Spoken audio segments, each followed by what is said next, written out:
Boa noite, pessoal. Começa agora mais um Léo Estopa ao vivo.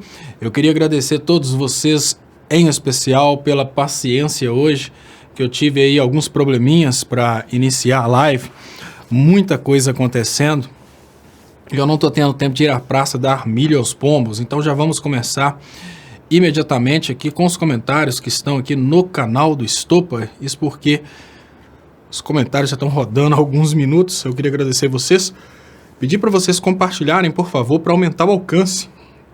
Ontem eu notei que eu tive um problema no som no Facebook. Eu vou aumentar, vou colocar aqui o bate-papo do Facebook no canal. Deixa eu ver qual que é, no canal Leonardo Estopa. Deixa eu ver se eu consigo assistir os comentários aqui. E, por favor, quem estiver assistindo no Facebook, se puder, dá um feedback aí em como está a qualidade do áudio. Estou vendo a Cida Batista, estou vendo Sônia Henrique, manda um boa noite. Agenor, manda um boa noite também. Muito obrigado, pessoal. Se algum de vocês puder, então, nesse sentido, ajudar aí, mandando um feedback, eu estou tentando resolver essa questão do som, né, da qualidade de som no Facebook. Deixa eu ver aqui mais comentários chegando. Então, muito obrigado, pessoal. Hoje está ótimo, Danilo Cavalcante, muito obrigado. Se vocês puderem compartilhar então aí no Facebook, quem tiver no YouTube também podendo compartilhar, eu agradeço muito.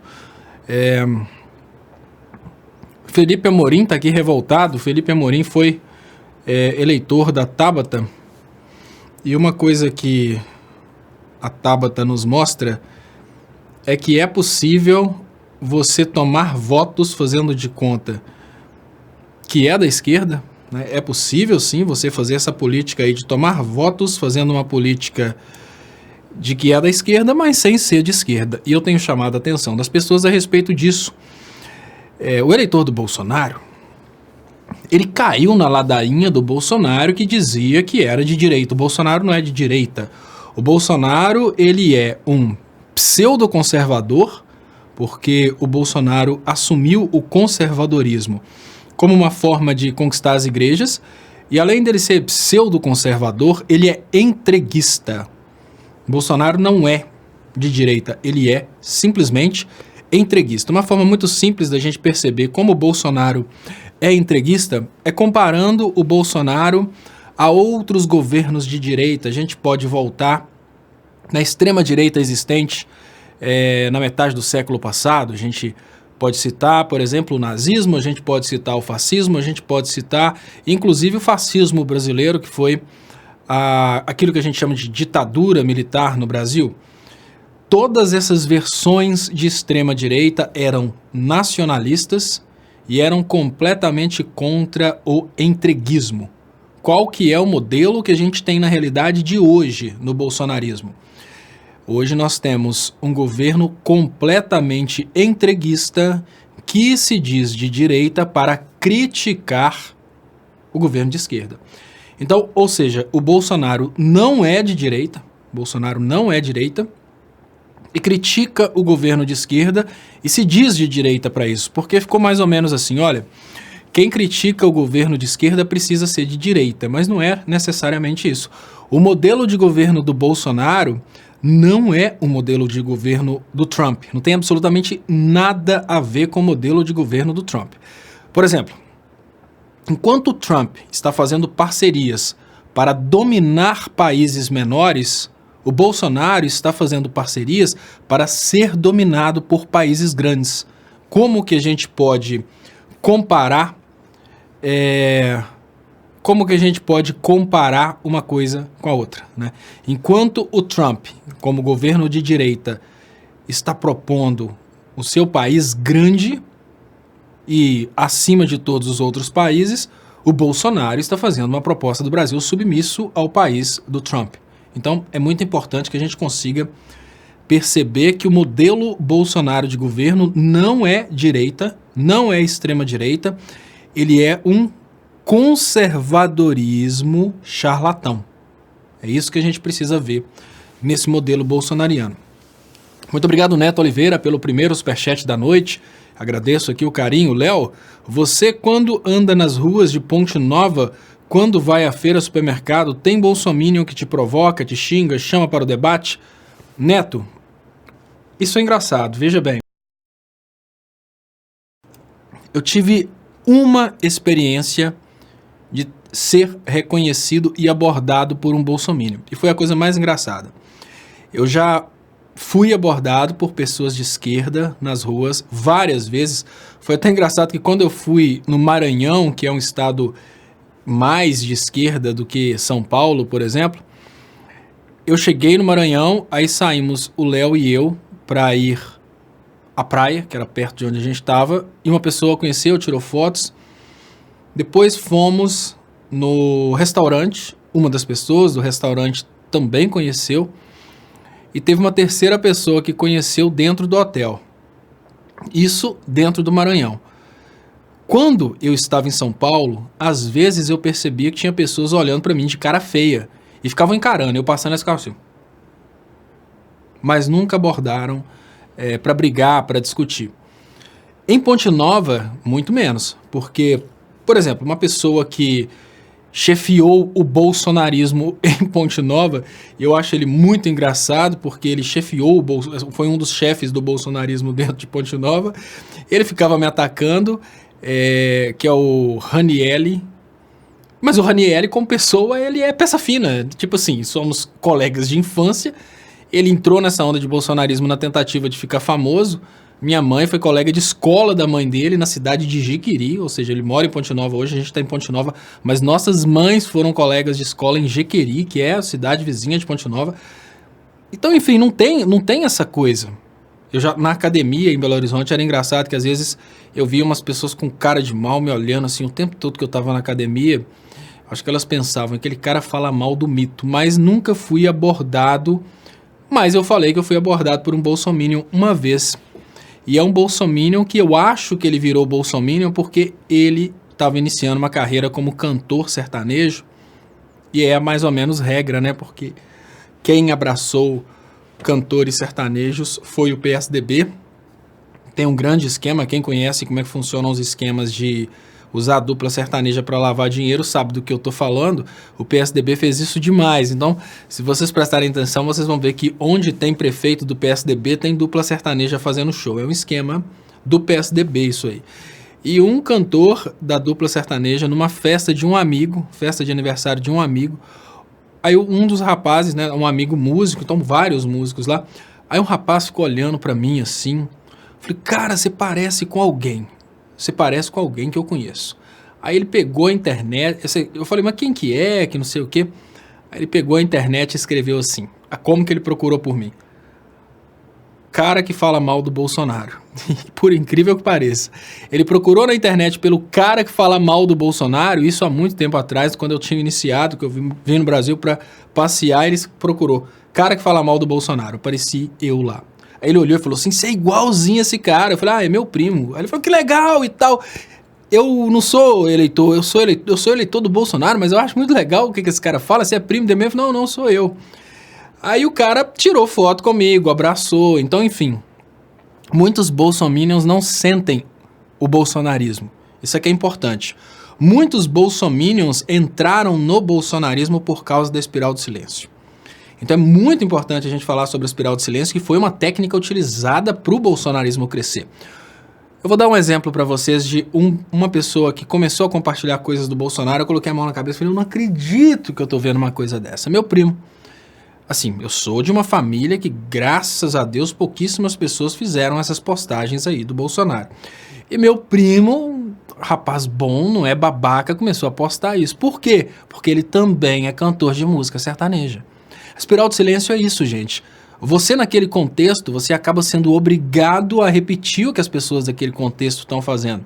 E foi exatamente isso que fez com que pessoas que não sentem o bolsonarismo começassem a se declarar bolsonaristas, simplesmente se sentir representado por aquela besteira, porque eles pensam, olha, eu preciso, de uma forma ou de outra, eu preciso estar dentro do contexto que mais tem a ver comigo e eu sou cantor de música sertaneja, então eu preciso elogiar o Bolsonaro. Muitas pessoas estão nessa onda e precisam ser resgatadas dessa loucura.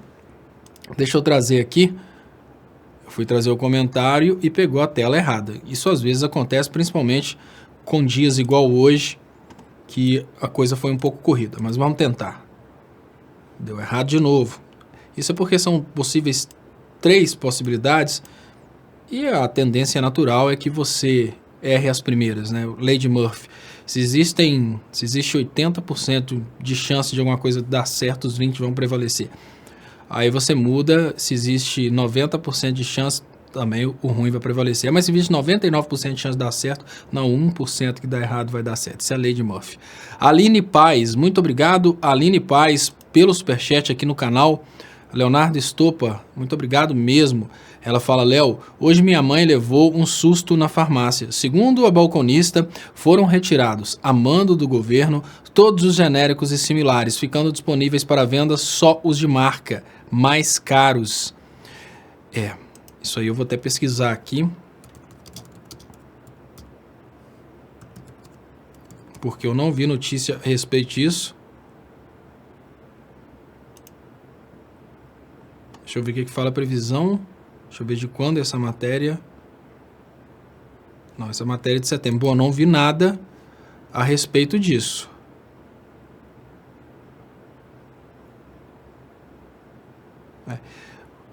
Não é impossível que o governo Bolsonaro faça isso. Afinal de contas, os mesmos grupos que são donos da indústria farmacêutica são donos também do petróleo. Enfim, são os caras que estão fazendo toda essa bagunça no Brasil. Então eu não duvido que eles revertam essa situação dos genéricos, não. Não é impossível isso, não.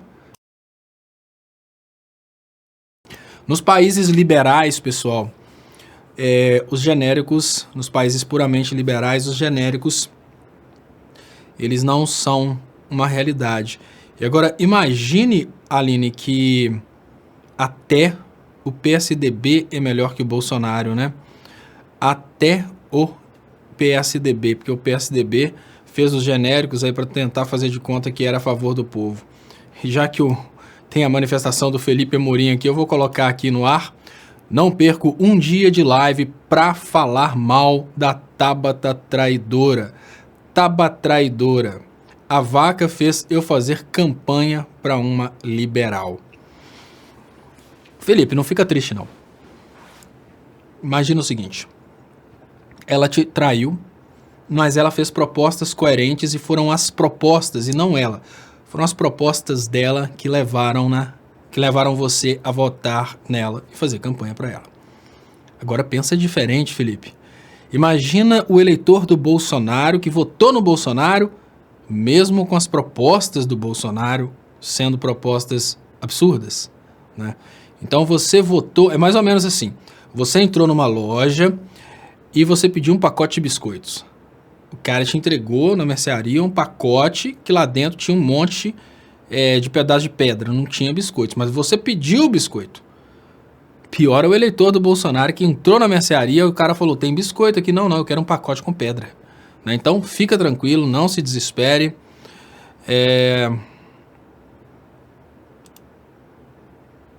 Deixa eu liberar aqui os comentários. Deixa eu já trazer aqui essa matéria de capa aqui do Brasil 247, que eu considero muito importante, e é uma coisa que eu tenho falado, vários comunicadores, claro, têm falado a respeito disso. A luta pela democracia é inseparável da luta por Lula livre. Sim, deixa eu trazer o texto, entre aspas, não pode haver conduta tática mais desastrada e ruinosa do que criar falsas contradições entre a centralidade da luta pela democracia e pela libertação do Lula. A incompreensão sobre isso já conduziu a esquerda a divisões e, por conseguinte, à derrota nas eleições de 2018. Se para nada servir a experiência histórica, que seja útil ao menos para extrair lições de erros. Fecha aspas. Diz o jornalista José Reinaldo Carvalho, dos Jornalistas pela Democracia. Sendo síntese da luta pela democracia, Lula livre é sim uma bandeira prioritária das forças progressistas. Isso é uma coisa que sintetiza muito aquilo que eu tenho falado e por isso eu faço questão de repetir. Não há luta pelo crescimento do Brasil, Não há luta pela democracia, não há luta que não passe por Lula livre, porque Lula tem essa capacidade de liderança e integração. Muito obrigado, pessoal, pelos compartilhamentos. Estou vendo aqui no Facebook, muitas pessoas compartilharam. Queria pedir vocês que compartilhem, por favor, para aumentar o alcance. Deixa eu já trazer o comentário aqui sobre evangélicos progressistas. Vou falar sobre isso. E antes eu gostaria de pedir vocês que, por favor, compartilhem. Quem não for inscrito, se inscreva. E quem puder marcar para receber notificações, lembrem-se que isso é muito importante, porque o YouTube ele desativou as notificações, você tem que marcar e pedir para receber todas as notificações. Quando você marca para receber notificações, você pode escolher algumas, né, e tal. Tem que marcar para receber todas, porque senão o YouTube não manda as notificações.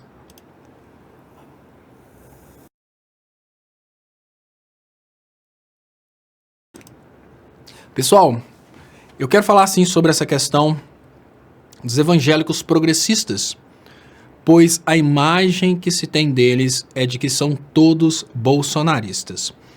Não, isso é um erro, né? Essa generalização das Forças Armadas, das polícias e dos evangélicos como sendo puramente bolsonaristas é um erro, e é exatamente esse erro que tem feito a esquerda perder pessoas. Não é o evangélico que é bolsonarista.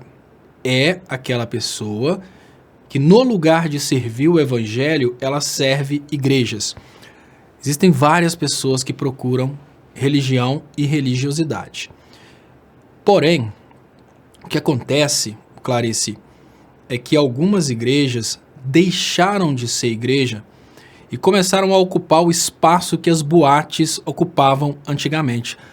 Assim, quando eu tinha meus 14, 15 anos, eu lembro que aqui em Ponte Nova tinha várias boates, várias casas noturnas, e eram boates de adolescentes, não eram boates pesadas, não, era boate do tipo, né, a galera vai lá para se encontrar, para bater papo, e eu lembro que essas boates, elas foram aos poucos fechando. Coincidentemente, a maioria das boates vão fechando, vão cedendo lugares que são lugares amplos para igrejas. O que as pessoas procuravam nessas boates? Algumas procuravam curtição, convívio social, acasalamento, lógico. Algumas pessoas iam simplesmente porque elas queriam ter um convívio. Igrejas como, basicamente, quem conhece sabe do que eu estou falando. Igreja Batista da Lagoinha. O novo diretor da Igreja Batista da Lagoinha é um super administrador, um cara muito inteligente. O que ele fez? Ele sentiu que as famílias, elas não estavam procurando Deus. As pessoas estavam procurando convívio social, um mundo paralelo, um mundo dentro do qual elas fossem mais importantes, né? Aqui no mundo real, na vida real, nós somos simples mortais. Aqui na vida real, nós somos pessoas que não temos poder de mudar a política, a gente fica pelejando, mas somos pobres e mortais. Dentro dessas igrejas, essas igrejas que mentem a respeito do evangelho, elas não são evangélicas, elas usam o nome igreja evangélica para fazer de conta que são evangélicas, mas na verdade são locais de encontro, locais de encontrinho, locais de convívio social. Dentro dessas igrejas, uma pessoa que fora da igreja é simplesmente um trabalhador, um simples mortal, dentro dessa igreja a pessoa tem a possibilidade de virar obreiro, virar diácono, ter um cargo na igreja, ser importante na igreja. Essa técnica foi fazendo com que várias igrejas crescessem, porque são mundos paralelos. E ela é tão interessante, essa questão de ser mundo paralelo, que é o seguinte: dentro da igreja, os filhos do pastor são príncipes. A filha do pastor pode ser feia, mas todos os rapazinhos, aqueles que têm os carros mais caros, querem a filha do pastor. Ela é a princesa do pedaço. O filho do pastor pode ser um bobão, mas ele, com perdão da palavra, não estou falando de igrejas verdadeiras, eu estou falando desses templos de... nem seriam templos, né, dessas boates. O filho do pastor pega todas as meninas que vão para a igreja para procurar Deus. Não, estão indo lá para a igreja para procurar convívio social, procurar outra coisa. Essas igrejas viraram boates. Isso é o mais importante. Dentro dessas igrejas, o bolsonarismo acabou vencendo porque impera essa teoria que eu falei, da espiral do silêncio. Dentro dessas igrejas, as pessoas não usam a própria cabeça para refletir. A palavra do pastor é a palavra final, porque elas não querem perder esse convívio. Imaginem uma pessoa que conseguiu ganhar o título de diácono, o título de obreiro, ou seja lá qual título que for, ela ter que confrontar de uma hora para outra o pastor e perder esse convívio, né? De falar que não, o Bolsonaro está errado. Aí o pastor vira, como assim Bolsonaro tá errado? Não, o Bolsonaro tá fazendo coisa errada. O pastor vai lá e fala, não, o diabo tá no seu corpo, que você tá falando que o Bolsonaro tá fazendo coisa errada. A pessoa imediatamente perdeu tudo aquilo que ela conquistou naquele convívio social. Essa foi a técnica utilizada por essas igrejas, que não são igrejas evangélicas, são boates com donos que usam o nome de igreja evangélica para conseguir controlar pessoas, pegar dinheiro, etc. e tal. Outra parte do trabalho de algumas igrejas é exatamente fazer com que pessoas paguem pelo remorso que elas sentem. Normalmente uma pessoa que chega numa igreja, por exemplo, numa igreja universal, né, e vende tudo que tem e entrega para o pastor, ou é porque ela fez muita coisa no passado e acha que está comprando a salvação, ou é porque ela acha que quando ela vende e entrega para o pastor, ela está comprando Deus, Deus passa a trabalhar para elas, e agora Deus é empregado dela e vai dar para ela tudo 10 vezes mais, que são essas as promessas que normalmente acontecem. Então, nessas igrejas que apoiaram o Bolsonaro, existem pessoas que não são pessoas que procuram Deus, que procuram o Evangelho, são oportunistas. Essas pessoas são naturalmente eleitores do Bolsonaro, são estelionatários, golpistas, são pessoas que acham mesmo que estão indo lá para comprar Deus, são snobs. A Jennifer e eu participamos às vezes de alguns cultos em igrejas que pregam a extrema humildade, mas as pessoas estavam lá cheias de joias, não podia usar calça jeans, mas usava uma saia de marca que dava para comprar um guarda-roupa inteiro colado no corpo, ou seja, é um dogma ridiculamente utilizado para fingir uma humildade que não existe, é só hipocrisia. Essas pessoas, Clarice, não são evangélicos. Isso é que é o mais importante. Essas pessoas não seguem o evangelho de Cristo. Essas pessoas seguem a cabeça do pastor. Elas seguem exatamente a doutrina daquela igreja, a doutrina daquela boate, para que elas possam continuar naquele convívio daquela boate. Então essas pessoas não são evangélicos. A gente não pode chamar essas pessoas de evangélicos, mas existem sim pastores que pregam porque acreditam na existência de Deus e não porque querem ganhar dinheiro. Existem sim fiéis que vão à igreja não para comprar Deus, mas para agradecer a Deus por coisas que eles conquistaram, porque eles acreditam na existência de Deus, vão para glorificar, vão para aprender um pouco sobre o que Jesus ensinou. Essas pessoas existem. Essas pessoas são obrigatoriamente progressistas? Elas não são progressistas até conhecerem o Evangelho, porque se elas conhecerem o Evangelho e começarem a tentar viver um pouco daquilo que Cristo viveu, elas se tornam progressistas. Elas têm que se tornar petistas? Não, definitivamente não. Mas se uma pessoa é realmente seguidora do Evangelho, não estou falando seguidor do Malafaia, do Feliciano, estou falando seguidora do Evangelho, ela é, sem sombra de dúvida, progressista, porque ela quer o bem do próximo, ela não é egoísta, isso é natural, se a pessoa realmente segue o Evangelho. Então, não significa que o fato de uma pessoa ser cristã evangélica, ela seja dessas boates com nome de igreja. Ela pode ser cristã evangélica e realmente seguir o Evangelho de Cristo. É muito importante que as pessoas entendam que, apesar de ser a maioria, é estranho o que eu vou falar agora, mas apesar de ser a maioria, o bolsonarismo, os evangélicos, eles são maioria, por exemplo, dessas grandes igrejas aí, mas isso é exceção, isso é o que é fora. Eles são em maioria, mas são exceção, é contraditório dizer isso, mas é importante que se entenda que o evangélico bolsonariano que vai para a igreja para fazer festa, ele não é evangélico. Ele é aquela mesma pessoa que ia a uma boate e lá na boate não conseguia catar ninguém, porque às vezes era tímido, aí começava a ir para uma igreja para tentar pegar uma menininha na igreja ou vice-versa. É aquela mesma pessoa que fora do contexto da igreja era às vezes um pouco envergonhado por não ter o carro do ano, na hora que chega no contexto da igreja, levanta a mão para cima e fala: eu sou feliz porque eu tenho Deus. E aí essas pessoas acabam indo para a igreja não por causa do evangelho, mas por causa de um egoísmo, por causa delas mesmas. Mas existem no Brasil Uma quantidade muito grande, né? Existe uma quantidade muito grande de evangélicos que realmente seguem o evangelho. E esses evangélicos que seguem o evangelho, se eles seguem o evangelho, eles são obrigatoriamente progressistas. O que não significa que eles são petistas.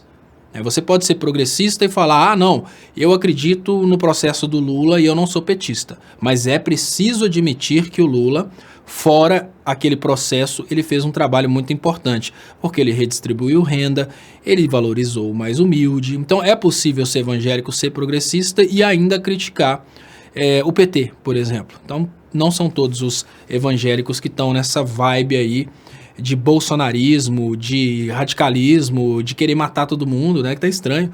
Os evangélicos brasileiros, eles querem matar todo mundo. Inclusive, daqui a pouco eu vou falar com vocês sobre a proposta do Bolsonaro para liberar os ruralistas para matarem tranquilamente os sem terra, né? Que são coisas que a gente ouve no Brasil. Muito obrigado, Historiando a Verdade. Léo, um pastor progressista, Henrique Vieira, eu aconselho a todos que vejam a homenagem que ele faz a Marielle. Está no YouTube, belíssimo pastor que pertence ao PSOL.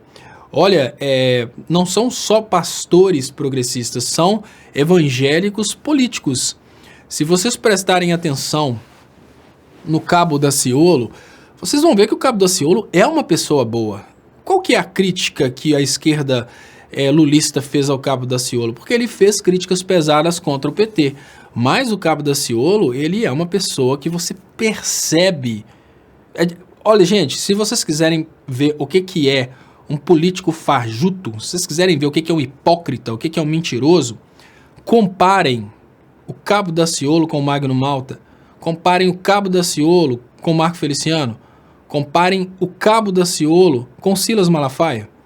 Vocês vão perceber a diferença de uma pessoa que realmente acredita no que está falando. Se o que ele está falando é certo ou é errado, é uma pura questão de fé. Se você acredita em Jesus Cristo, você tem fé de que o Daciolo está falando coisa certa. Se você não acredita, você não tem fé. O detalhe que eu estou chamando a atenção de vocês nesse momento é o seguinte: prestem atenção como o Daciolo acredita no que ele está falando.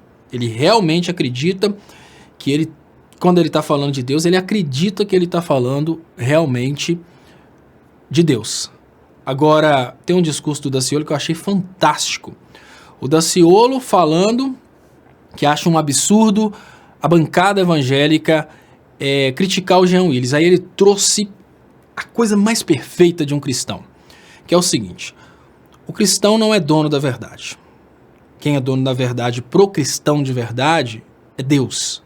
O cristão não é dono da verdade. Então, o Daciolo levantou, com as palavras dele, que eu vou tentar parafrasear aqui, mas uma coisa que eu achei muito fantástica. Ele falou: quem sou eu para falar que o Jean Willis está errado? Deus tem que falar isso. Eu sinto vergonha da bancada evangélica preconceituá-lo, né? Falou uma coisa desse tipo, e eu gostaria de tê-lo aqui hoje para dar os parabéns para ele. E aí, né, na sequência, ele virou e falou a expressão máxima do cristianismo. A expressão máxima do cristianismo é você desejar que a pessoa se recupere, não desejar que a pessoa seja morta por uma coisa que fez. E ele virou e falou: o que eu mais desejo pro Jean Willis é que o Jean Willis se case. Ou seja, se casar para um evangélico cristão é se casar com a mulher. Então, qual que é o desejo de um evangélico de verdade? Que aquele que estaria perdido, por que eu usei estaria? Porque na cabeça do ser humano existe um conceito do que é certo e o que é errado. Então vamos imaginar que na cabeça do Cabo Daciolo, o Jean Willis estaria em pecado por ser homossexual. Olhem a diferença de um evangélico cristão e um charlatão que usa o nome de Cristo para fazer política, um charlatão que usa o nome de Cristo para ganhar popularidade. Enquanto o Daciolo desejava do fundo do coração que o Jean Willis se recuperasse e se casasse e tivesse uma família, olha só o que desejam os radicaizinhos conservadores cristãos. Que quem está fora da linha que eles consideram a correta, que eles simplesmente morram. Né? Olha só a diferença da expressão máxima do cristianismo. E eu nem estou... Gente, eu não estou falando de fé. Você não precisa acreditar que Cristo era filho de Deus e você não precisa nem acreditar em Deus.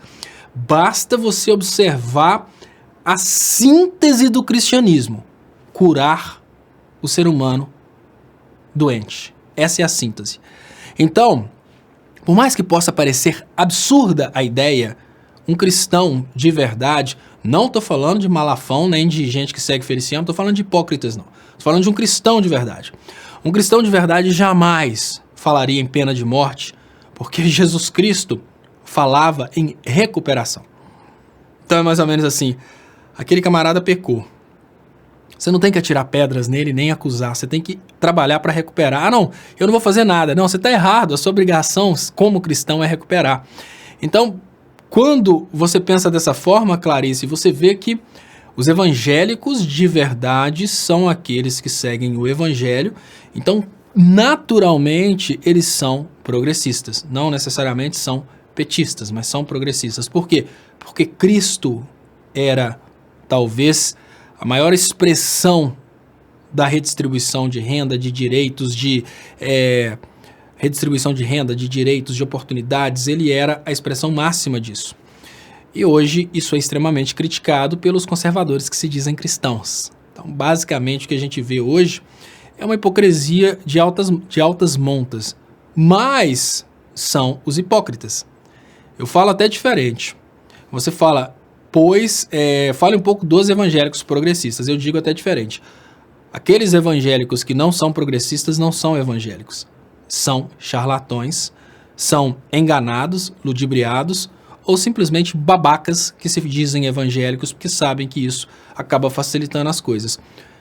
Por coerência, todo evangélico segue Cristo, e se ele segue Cristo, ele é automaticamente, nos dias de hoje, progressista, né? Então eu diria diferente: só existem evangélicos progressistas. Aqueles que não são progressistas, aqueles que querem pena de morte, aqueles que querem a fome dos mais pobres, que não gostam de redistribuição de renda, que querem que os mais pobres morram doentes porque não pode ter investimento na saúde, não são evangélicos, são anticristo, né? Porque eles querem exatamente o contrário daquilo que Cristo pregou.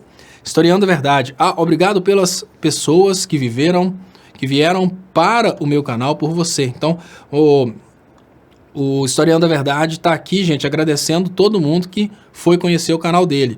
Hoje eu procurei explicar pela Revolução Industrial a mais-valia, a alienação e consumismo por Marx. Muito obrigado, Historiando a Verdade. Que essa parte aí da filosofia de Marx é muito importante. As pessoas precisam conhecer a filosofia de Marx, porque não tem absolutamente nada a ver com a versão MBLista do Marx, né? Então, se as pessoas analisarem Marx como filósofo dentro do contexto dele, não tentar ler Marx na realidade de hoje, obviamente as pessoas vão ter uma ideia de que elas estão sendo muito ludibriadas aí pelo sistema MBL de comunicação. Muito obrigado, Historiando a Verdade. Deixa eu liberar aqui os comentários aqui também no canal do Estopa, e muito obrigado, pessoal, pelas participações. Deixa eu ver como é que estão aqui os comentários.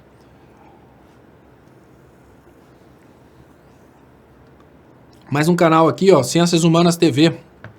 Importante também, pessoal, ele fala: quem quiser conhecer o meu canal, estejam convidados, né? Então a gente tem que, quem está fazendo um trabalho de esquerda, a gente tem que dar um apoio, isso é importante. E Felipe Amorim lembra aqui que Jesus foi fundador do comunismo. Exatamente. Essa ideia de repartir o pão tem dado um problema sério aqui dentro do Brasil. Luciano Costa: eu sou professor de Economia Política, ensino Marx. Obrigado, Luciano. Eduardo Kansnock: se Cristo entrar na tua igreja, repara se ele não traz a chibata na mão, e sim, então corre que o bicho vai pegar. Já pensou se o Cristo, um Cristo com a chibata na mão entrando na igreja do Malafaia?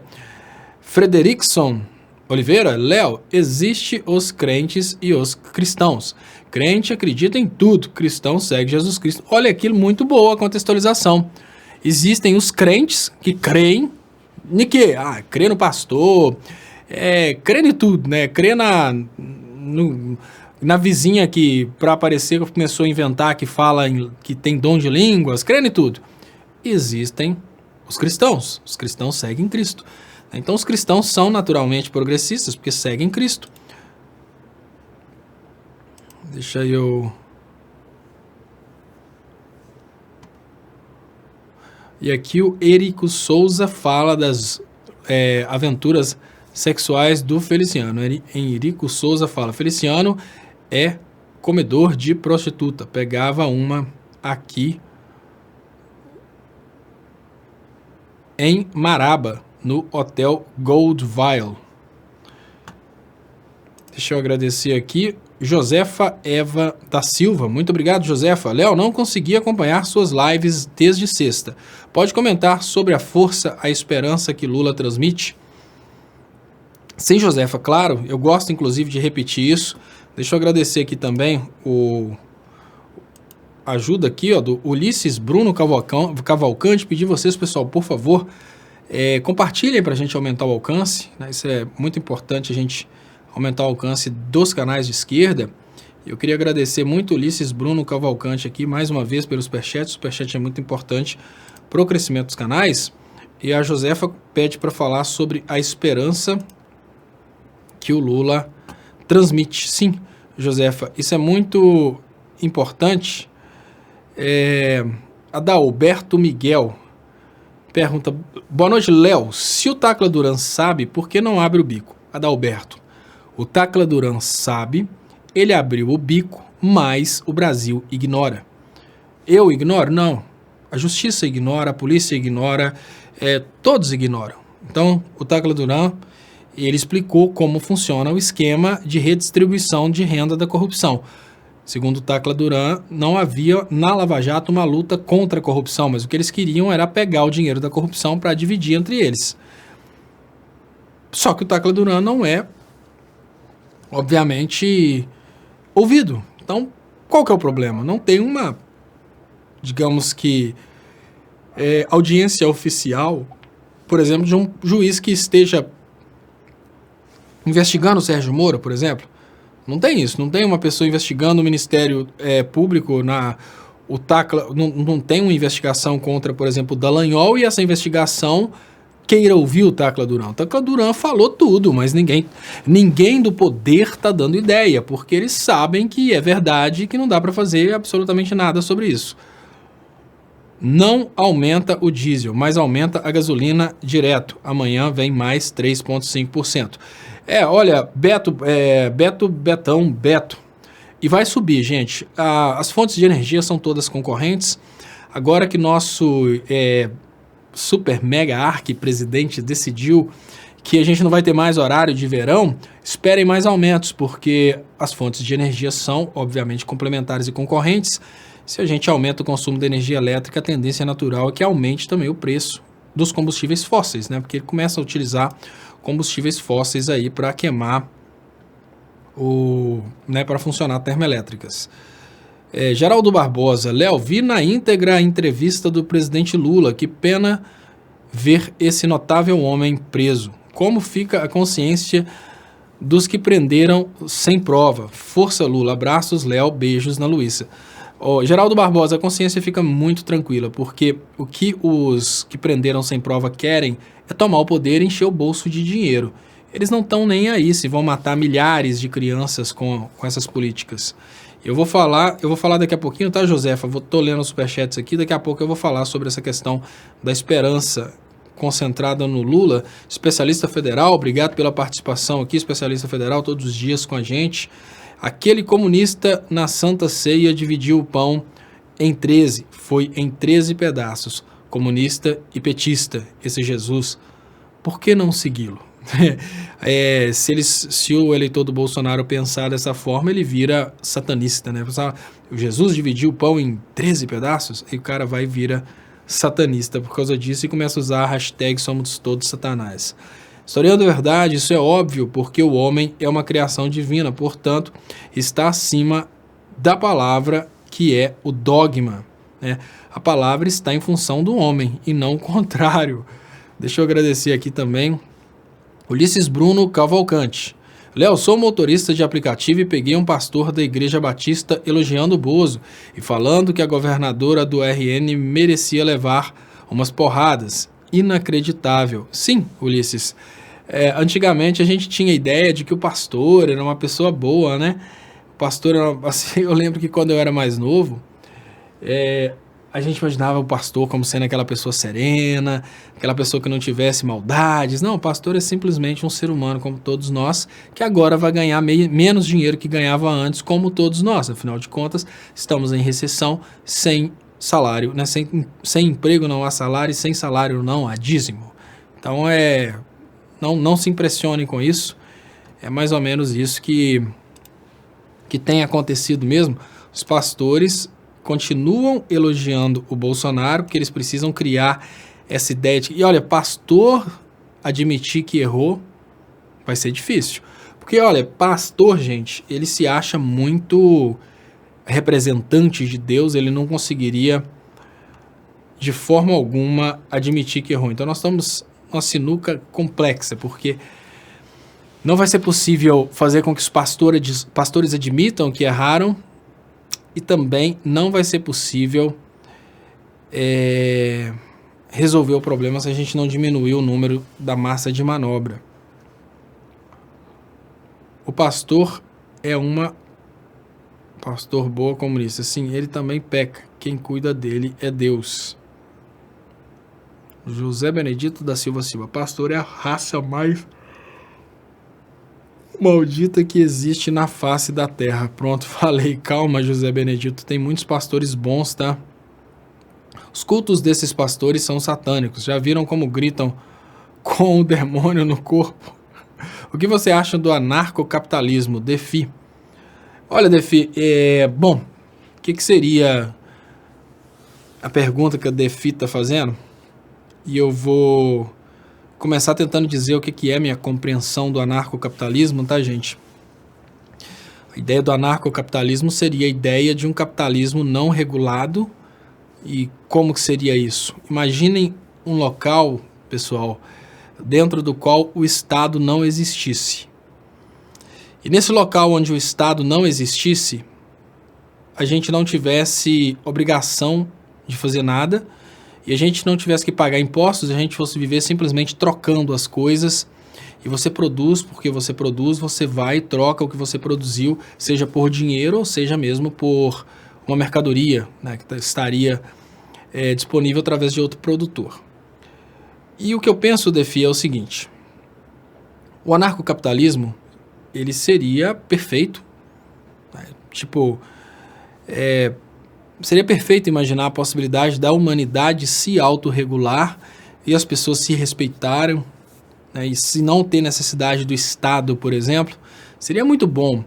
Mas vamos pensar por outro lado, né? Vamos pensar o seguinte: primeira coisa, vamos pensar que o fim do Estado traria, obviamente, o nascimento de pequenos estados. Muito obrigado, Walter Cides Almeida. Então, ainda falando sobre o anarcocapitalismo, o fim do Estado traria automaticamente o nascimento de microestados. Microestados porque não seria possível imaginar a possibilidade dos estados deixando de existir e as pessoas mais ricas não montando suas próprias milícias para ela ter controle sobre os mais pobres. Então isso traria uma situação de microestados. Por exemplo, dentro do Rio de Janeiro a gente já tem milícias. Quem controla essas milícias? Quem tem grana? Então, tá naturalmente, o Estado oficial deixando de existir, os estados milicianos começariam a existir. Por outro lado, a gente teria uma situação dentro da qual a sociedade ia entrar em colapso. É muito fácil você imaginar, normalmente quem prega o liberalismo extremo, né, escola austríaca, essas coisas, nessas coisas é muito fácil você imaginar que alguém vai prover algum recurso do tipo, olha, eu vou montar uma estrada e vou cobrar pedágio. Né? Beleza, monta uma estrada e cobra pedágio. Mas basicamente, quem vai te pagar, quem vai pagar a iniciativa privada para montar uma rede de esgoto? Você não espera que nos bairros pobres as pessoas paguem para usar o esgoto. E pior, vamos pensar diferente, vamos pensar no esgoto, que é uma coisa bem crítica. Vamos pensar que uma pessoa parou de pagar a conta de esgoto. Significa que você vai mandar ela ficar com o esgoto dela, ou vai fechar a rede de esgoto e o esgoto vai transbordar na casa dela? Sabe, então tem coisas que são impossíveis de serem providas de forma autônoma, elas precisam ser providas de forma social. Aí vamos pensar o seguinte, vamos pensar que nós temos aqui um país anarcocapitalista e um outro país que não é anarcocapitalista cisma de dominar o Brasil, que agora não tem nem proteção, afinal de contas o Estado deixou de existir. Então, caímos aí numa situação bem complexa, né? Lembramos que tem a anarquia de John Rawls, John Rawls é redistribuição de renda, né? E o Nozick, que é um anarquista, um filósofo político do anarquismo, não é do anarcocapitalismo, mas do anarquismo, ele acha que o tamanho do Estado tem que ser o tamanho do Estado mínimo, né? Aquele Estado que só vai cuidar da segurança. Mas o próprio Nozick entra em contradição. Se o Nozick fosse milionário e tivesse condições de cuidar da própria segurança, ele ia querer um Estado que não fizesse nada, porque ele já teria condições de cuidar da própria segurança. Então, é uma situação bem complexa. O anarcocapitalismo é uma ilusão, assim como o comunismo é uma ilusão. O comunismo depende de uma sociedade que não seja egoísta e que todos queiram bem de todos. Assim como o anarcocapitalismo, ele depende de uma sociedade em que todas as pessoas respeitem-se mutuamente. E o que a gente consegue ver nesse momento é que os dois modelos são extremos, né? Os dois modelos acabam sendo extremos.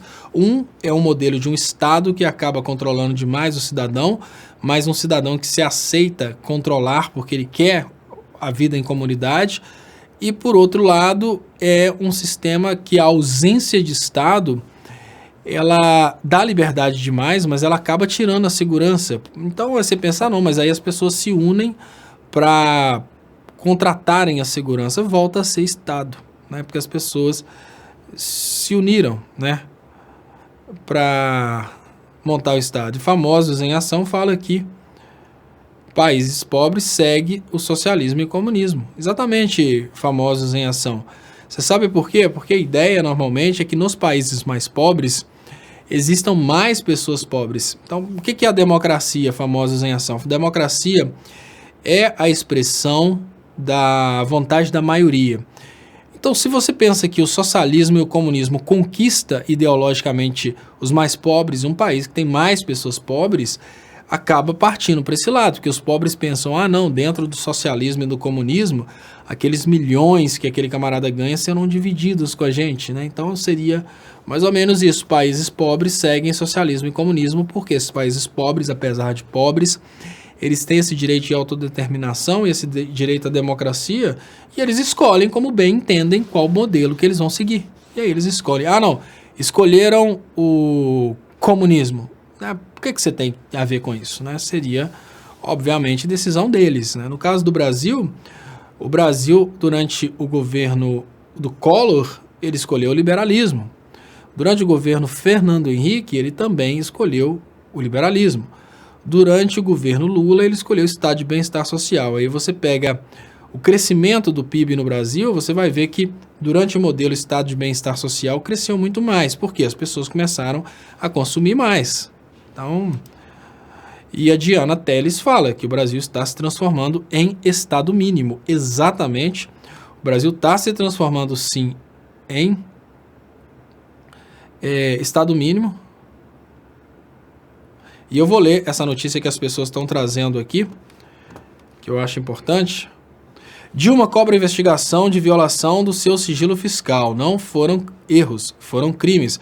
A presidenta deposta Dilma Rousseff foi enviar sua declaração de imposto de renda e descobriu que alguém teve acesso ao sistema da Receita e entregou a declaração falsa como sendo ela. Há um crime, ou vários, mas o episódio abre outros questionamentos. Como foi possível a declaração falsa relativa a 2018 ser aceita se era necessário informar o número do recibo da declaração do imposto de renda referente a 17? Questiona Dilma, por meio de sua assessoria. Quem remeteu à Secretaria da Receita Federal declaração falsa de rendimentos cometeu crime fiscal. Não foram erros, foram crimes e precisam ser apurados. Assim, por que eles continuam perseguindo a Dilma, gente? Já derrubaram a Dilma, já fizeram... Qual que é o problema dessa sociedade brasileira, né? Essa brincadeirinha de ter que perseguir a Dilma, de ser do mal, já deu, gente. Chega. Deixa eu agradecer vocês do Facebook pelos compartilhamentos, muitos compartilhamentos aqui no Facebook. Deixa eu colocar os comentários aqui um pouquinho do canal Leonardo Estopa, é importante que vocês também se inscrevam no canal Leonardo Estopa. E eu vou trazer aqui Tô tentando achar a matéria aqui.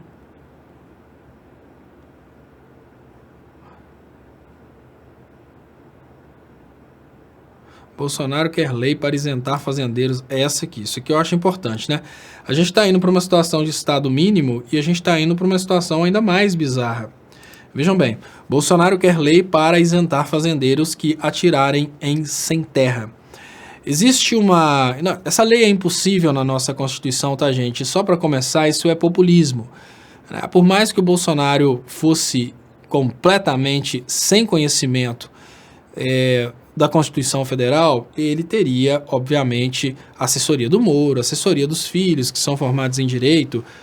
Obviamente teria aí essa assessoria, ele saberia que ele não poderia, obviamente, no Brasil, aprovar uma lei que desse mais valor ao patrimônio do que ao ser humano, porque existe aí a dignidade da pessoa humana. Isso é uma premissa fundamental da nossa Constituição. Mas só de tocar nesse assunto, ele mostra que a intenção do Brasil, nas mãos do Bolsonaro, é uma intenção de Estado mínimo. E essa intenção de Estado mínimo ela é muito perigosa. Agora imaginem vocês que nós temos um Brasil que está batendo palmas para isso. Por quê? Eles conseguiram criar a ideia de que os movimentos sociais, eles são movimentos criminosos. Como? Com aquela ideia de que tudo que foi conquistado no Brasil foi conquistado através do mérito e não deve ser redistribuído. Mas as terras que estão sendo reclamadas pelos movimentos sociais, elas não são produtivas, são terras que foram distribuídas pelo rei de Portugal para famílias brasileiras e essas terras foram perpetuando-se nas mãos dessas famílias. Então essas famílias não fizeram nada no passado para merecerem essas terras. A única coisa que essas famílias fizeram no passado foi serem famílias de confiança do rei. E a partir daí, essas famílias tiveram acesso a essas terras e essas terras ficaram com essas famílias. Então, enquanto a sociedade não percebe que essa situação dos movimentos sociais são situações que não têm comparação alguma com uma situação, por exemplo, de um roubo ou de um furto, que é alguma coisa que a pessoa realmente conquistou e está sendo retirada, né? O movimento social está tentando recuperar terras de pessoas que têm terras aí improdutivas e herdaram essas terras. O que acontece no Brasil? Eles divulgam coisas do tipo, você comprou um sítio, o sem terra vai invadir. Não, não é assim. Tem tamanho mínimo para o local servir dessa forma aí, para reassentamento, mas mesmo assim a conversa funciona. A conversa funciona porque tem pessoas no Brasil que acreditam nessa conversa. Deixa eu ver aqui. Qualquer estudante de primeiro ano de psicologia ou psiquiatria sabe que Bozo e seus filhos são psicopatas. Márcio Ribeiro. Eu acho, Márcio, que eles não são psicopatas, eles são bons atores. Eles interpretam essas pessoas louconas assim, porque a partir daí eles conseguem manter a sua clientela, porque o Bozo tem uma clientela considerável, um cardume considerável de seguidores, e para ele manter esse cardume de seguidores, o que ele faz? Ele utiliza-se exatamente disso, ele utiliza-se da ignorância do povo e de uma ideia de que ele estaria falando loucuras. Deixa eu liberar aqui.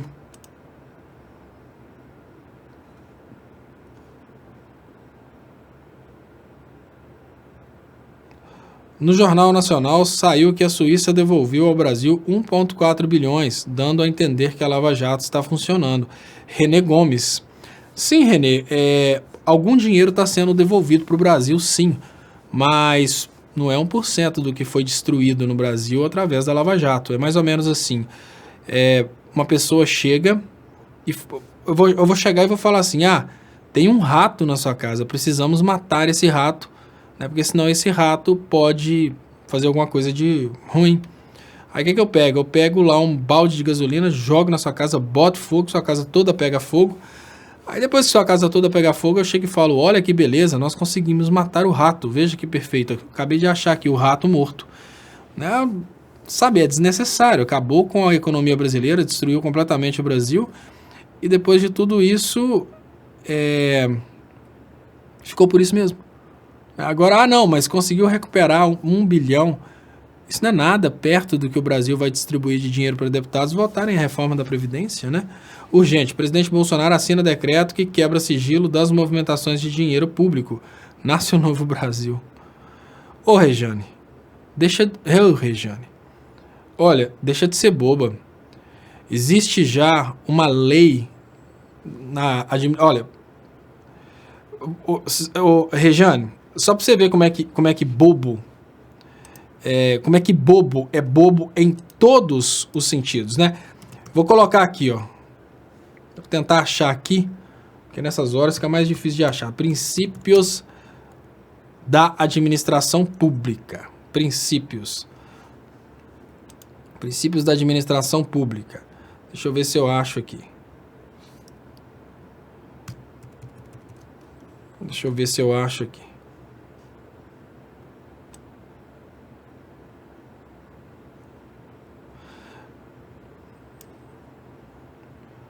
Olha aqui, ó. Isso aqui, ô Rejane, é constitucional, tá? Vou colocar para você aqui, ó. Eu só pesquisei no Google e tá aqui, ó, no âmbito jurídico, tá? Princípio da administração pública. Então vou ler para você aqui, ó, os princípios básicos da administração pública, tá aqui, ó. Princípios constitucionais da administração pública: legalidade, moralidade, impessoalidade, razoabilidade, proporcionalidade, publicidade. Vamos ver esse princípio aqui, ó. Você tá vendo isso aqui, Rejane? Toda vez que você escutar o Bolsonaro falando de caixa preta, coloca a mão na cabeça e fala: eu sou massa de manobra. Qualquer coisa que a administração pública fizer, ela tem que ser transparente por causa do princípio da publicidade. Então, não existe sigilo das movimentações de dinheiro público. Não existe sigilo das movimentações de dinheiro público. Então, deixa eu voltar aqui pro comentário, Rejane. Você é massa de manobra, você não tem noção das bobeiras que você está falando e você acaba falando bobeira. Ah, caixa preta do BNDES, né? Deixa eu achar outra coisa interessante aqui.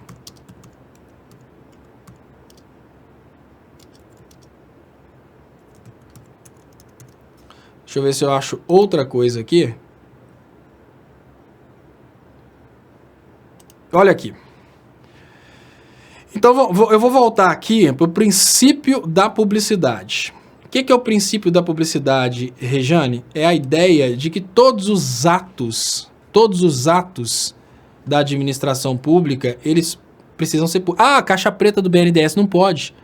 Existe uma lei de acesso à informação que é baseada no princípio da publicidade, princípio constitucional da administração, que fala que qualquer cidadão tem direito de ter acesso às informações. Ah, não, mas tem a caixa preta do BNDES. Não.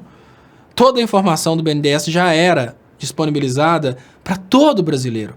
Bolsonaro te enganou, Bolsonaro te fez de boba, porque ele sabia que falar que existe uma caixa preta do BNDES ia fazer gente de bobo. E olha, acreditem, tem um amigo meu aqui de Ponte Nova que fez campanha para o Bolsonaro, que é formado em Direito, e ficou falando essa bobiça de caixa preta do BNDES, mesmo num país que a gente tem a lei de acesso à informação. Vou te dar uma dica, tá, Rejane? Pra você não passar por... Pra você não ser boba, pra você parar de ser boba, você vai entrar em qualquer órgão público. Banco do Brasil, qualquer coisa, MEC, pode ser qualquer coisa. Aí você vai ter uma parte que vai estar escrito acesso à informação. Clica lá e pergunta alguma coisa. Por exemplo, vou te dar uma dica, Rejane. Entra no BNDES, nessa aba de acesso à informação, e faz uma pergunta. Você vai ficar impressionada. Eles te passam a resposta, não tem caixa preta.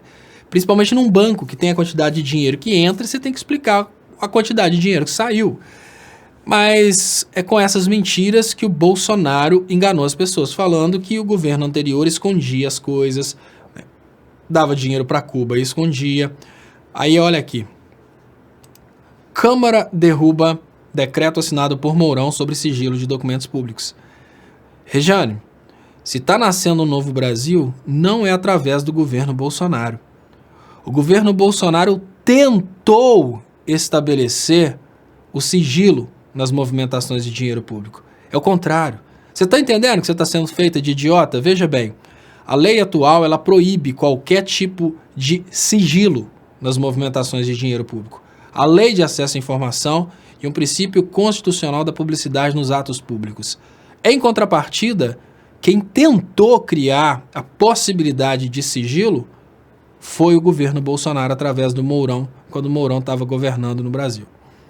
Então, para você ver como que o bolsonarista, como que o eleitor do Bolsonaro é massa de manobra. As coisas que o Bolsonaro critica são as coisas que o Bolsonaro faz. As coisas que o Bolsonaro fala que está fazendo são as coisas que não precisavam ser feitas, que são as coisas que já estavam por aí. Então tem que deixar de ser bobo, tá, Regiane? Tem que procurar informação, deixar de ser massa de manobra. Não é por minha causa, não, é por amor próprio.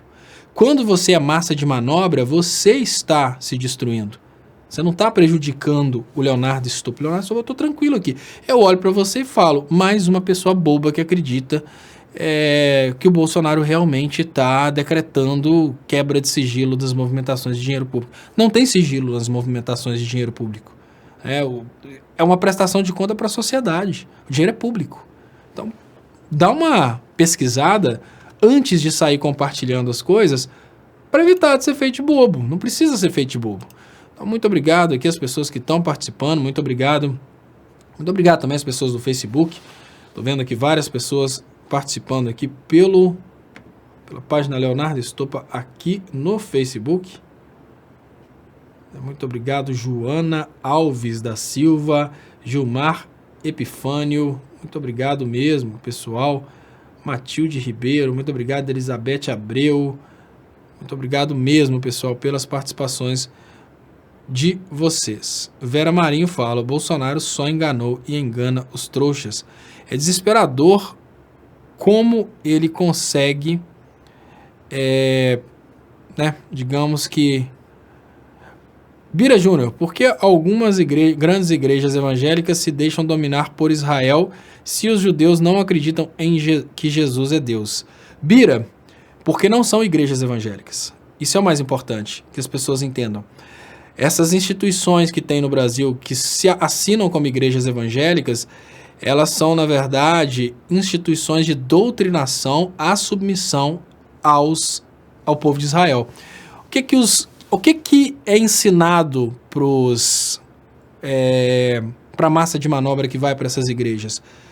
Que o povo de Israel é o povo escolhido, que o povo de Israel é o povo melhor, que o povo de Israel é o povo superior, e muito de vez em quando falam em Jesus. Então, o que eles ensinam, na verdade, nessas igrejas é o Velho Testamento. Para quê? Para estar sempre reafirmando que Israel é o povo de Deus. Mas sempre reafirmando que Israel é o povo escolhido, que Israel é um povo superior. Eu estou falando aqui dos judeus, gente, eu não estou falando dos judeus, eu estou falando que a política de Israel, a política dos Estados Unidos, eles usam uma técnica que chama Americanization, que é a americanização de tudo. Então, a técnica de americanização, ela funciona através do cinema, que é o jeito americano de ser, o sonho americano, o American Dream. Esse processo de americanização do mundo, ele acontece através de Israel, que é uma coisa diferente. Olha, enquanto a americanização prega para o resto do mundo que o jeito certo de ser é o jeito americano, então, por exemplo, se você olha para as ruas e vê uma pessoa usando uma burca, né, usando um véu, você olha e fala, nossa, que coisa disruptiva, porque não é o jeito americano de ser. Já na parte religiosa, Israel usa uma estratégia, né? Israel usa a estratégia que não é possível ser cristão sem ser submisso a Israel. Não estou falando do povo judeu, estou falando do Estado, né? Igual eu falei do Estado americano. Não é possível ser cristão sem admitir que Israel é o povo escolhido, é um povo superior, é um povo mais bonito, mais tudo. Essa é a política de doutrinação.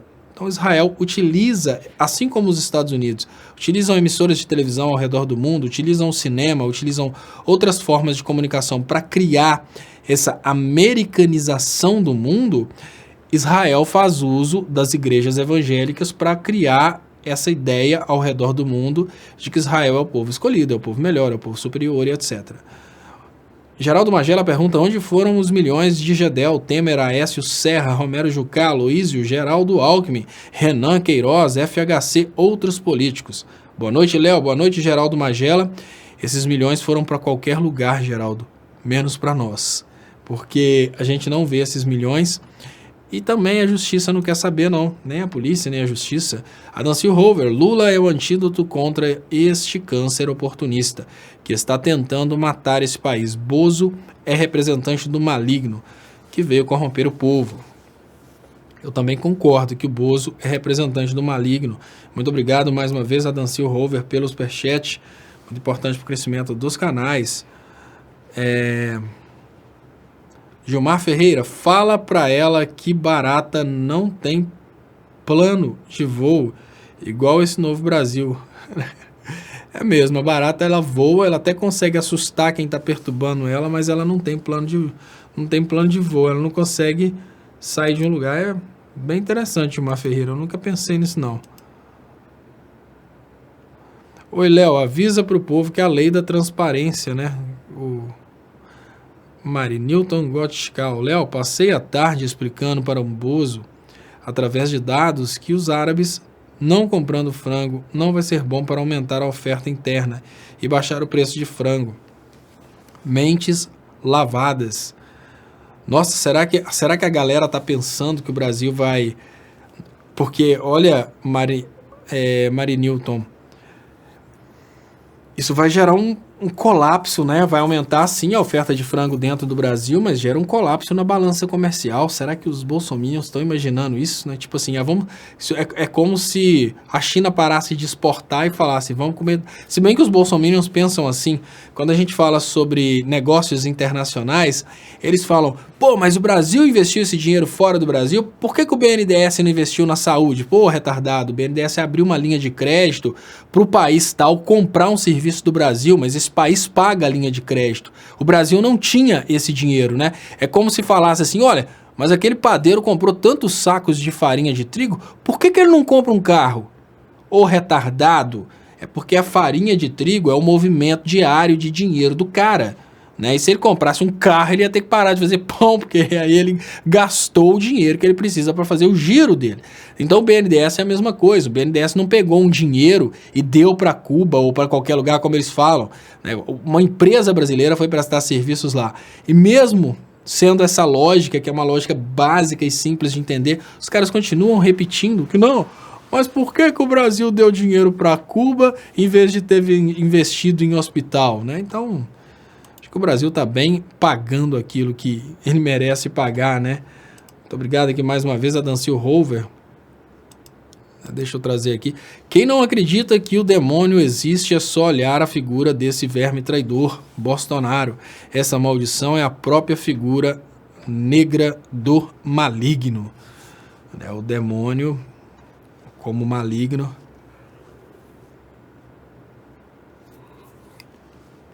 E deixa eu agradecer aqui. Aira Strack tá falando aqui que deixa eu ver aqui como que tá. Léo, a Rejane é das nossas, então pode ser que eu tenha falado com a Rejane aqui.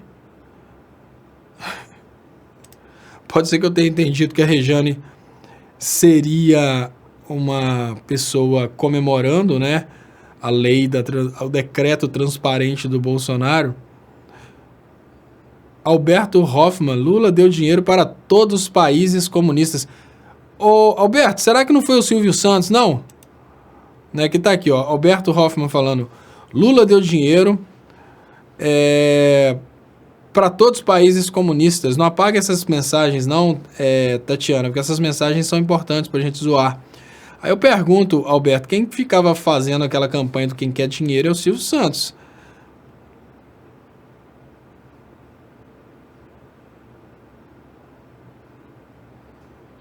Léo, especialista federal, fala, Léo, a palavra certa é americanalhação.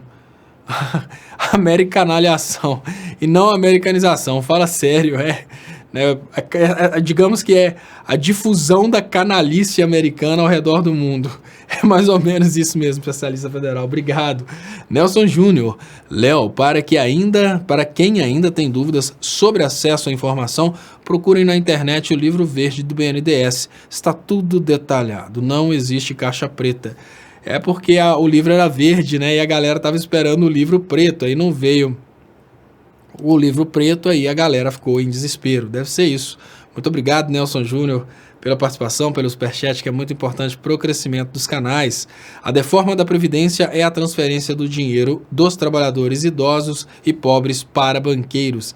Exatamente, Josefa Eva da Silva, as suas analogias são ótimas. Muito obrigado, Josefa. Eu faço sempre a mesma analogia, que é a analogia do padeiro, né? Tá certo, Léo, boa noite. Obrigado, Tatiana, pela participação aqui. Tatiana sanguinária, cortando os bolsominions de forma...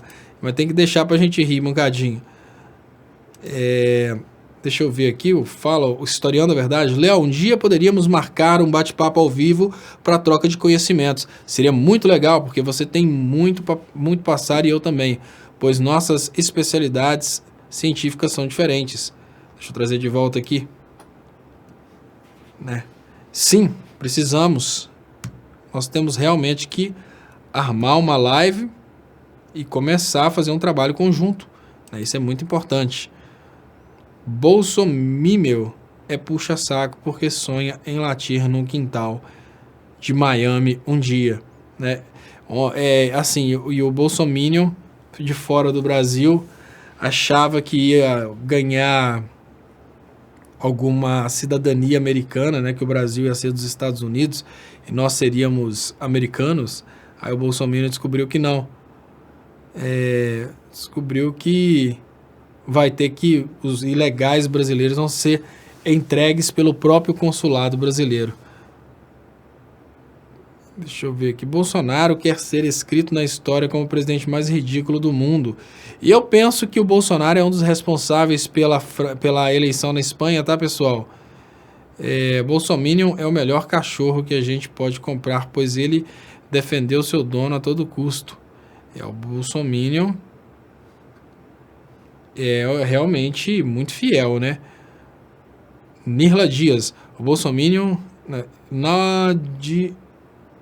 Nagdi. Se o Lula fosse humilde como José Mujica, ele não estaria preso? Olha, o Lula estaria preso. A única forma do Lula não estar preso é se ele não tivesse sido progressista. Se ele tivesse sido um governo entreguista, talvez ele não estaria preso. Deixa eu ver aqui como estão as notícias aqui. STF começa a julgar súmula do TRF4 sobre prisão em segunda instância. Procurador-Geral dos Estados Unidos pede demissão a Donald Trump. Deixa eu colocar aqui para vocês verem as notícias, as últimas notícias. Toda a minha luta aqui vai ser em prol das pautas universais da Marielle. Fala eu sou deputada pela Espanha, né, deputada brasileira pela Espanha, e ela fez questão de homenagear a Marielle. O governo diz que COAF permanece com o ministro da Justiça, de Moro.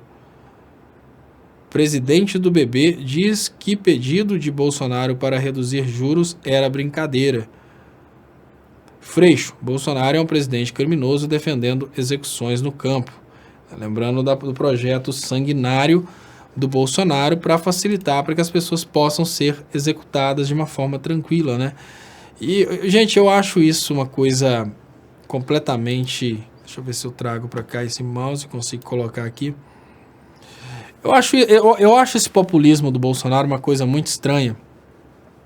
Porque se a gente parte para essa ideia de que agora você vai defender seu patrimônio, podendo matar as pessoas por causa do seu patrimônio, a pergunta básica é, todo mundo tem raiva de um ladrão, lógico, ninguém gosta de ladrão, mas você estaria disposto a sujar suas mãos de sangue por causa de um celular, né? Tipo, o cara roubou seu celular, você vai atrás dele e mata. Eu sou bem nervoso, eu detesto ladrão. com sangue quente, faço coisas absurdas, né? Tem um caso bizarro que o cara roubou o som do meu carro, eu fui atrás dele para brigar, foi uma coisa bizarra, não consegui achar ele ainda, e fui com muita raiva mesmo, que você pensa, pô, o cara me roubou. Mas quando eu penso nessa questão de permitir matar as pessoas que estão procurando um pedaço de terra para cultivar, eu penso que a sociedade brasileira não tem noção da vida dessas pessoas e não tem noção de como os ruralistas de hoje conseguiram seus pedaços de terra. A gente tem essa obrigação de conversar com os brasileiros e explicar, falar, olha gente, os grandes latifundiários de hoje são famílias que receberam essa terra de graça do rei de Portugal, e a maioria dessas pessoas que estão procurando terras para cultivar são pessoas que estariam contribuindo com o Brasil, pessoas que poderiam estar produzindo. A agricultura familiar era responsável por grande parte da produção no Brasil. E se a gente deixa que a percepção popular vá na direção de que os movimentos vão invadir o sítio do camarada, né? Que é normalmente isso que desespera as pessoas. O camaradinha classe média comprou uma chácarazinha, ele pensa, pô, mas o sem terra vai invadir, vai tomar, isso tem que tá errado. Não, gente, não são terras produtivas, não são pequenas propriedades rurais, são grandes latifúndios improdutivos que foram deixados, isso é importante, que foram deixados por famílias que ganharam isso do rei de Portugal. Não são fazendeiros porque possuem grande mérito, são grandes fazendeiros porque tiveram uma grande sorte no passado. E deixa eu agradecer vocês e pedir para aqueles que ainda não se inscreveram nos meus canais, por favor se inscrevam, isso faz uma diferença muito grande. Isso porque você se inscrevendo no canal, o canal cresce e passa a acompanhar mais pessoas. Mas não se esqueça de marcar para receber as notificações, isso também faz uma diferença muito grande. Deixa eu pedir para vocês, nesse momento, que assistam a reprise, é muito importante assistir a reprise para ela aumentar o alcance e a mensagem chegar ao maior número de pessoas possível. Muito obrigado e até